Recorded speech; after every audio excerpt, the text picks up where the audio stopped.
Next, we can reveal the scale of illegal low pay in Leicester's garment industry. Official investigations found well over 1,200 local textile workers received less than the minimum wage. Well, that's according to new figures released to this programme, which cover the last 5 financial years. They also reveal that Leicester accounted for the vast majority of cases nationally. Here's our social affairs correspondent, Jeremy Ball. There have been anecdotal concerns about Leicester's garment industry for years, but now, for the first time, we've seen evidence about the scale of illegal pay, investigations that began after damning headlines emerged during the pandemic. Now, you might remember Paramjit. We heard from her back in September. She is one of several workers who told us they accepted between £3 and £5 an hour, partly because their language skills meant they struggled to get jobs. They would show full pay on the payslip, but once the money was in my bank, I was told to return it. I used to give it back in cash. We were desperate. Paramjit got money back informally, but now we've used freedom of information requests to look at formal investigations.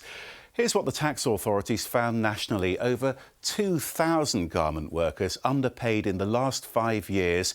Just look at how many of those were in Leicester. Well over 1,200 workers receiving below the minimum wage. And this second chart shows you how much those textile workers were owed. Over £177,000 in Leicester. That is almost half the arrears nationally. One workers' campaign group told me these findings are deeply concerning. It's the difference between having a job that pays badly, that mistreats me, and not having a job at all. And I think that no group of workers should be put in that situation. So what's being done about it? Well, we also asked about the resulting penalties that were issued to textile firms. Over £390,000 across the UK in the last 5 years. Just look how much of that was in Leicester. HMRC told us it's recovered around 60% of those unpaid wages, and it's now trying to stop employers liquidating their businesses to avoid making payments. When that happens, it says workers owed money are recognised as creditors. It'll seek director disqualifications if firms don't pay the legal rate.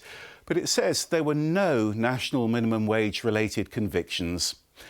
These figures also show far fewer complaints in the last 2 years. We don't know how much of that is because so many local garment factories have shut down.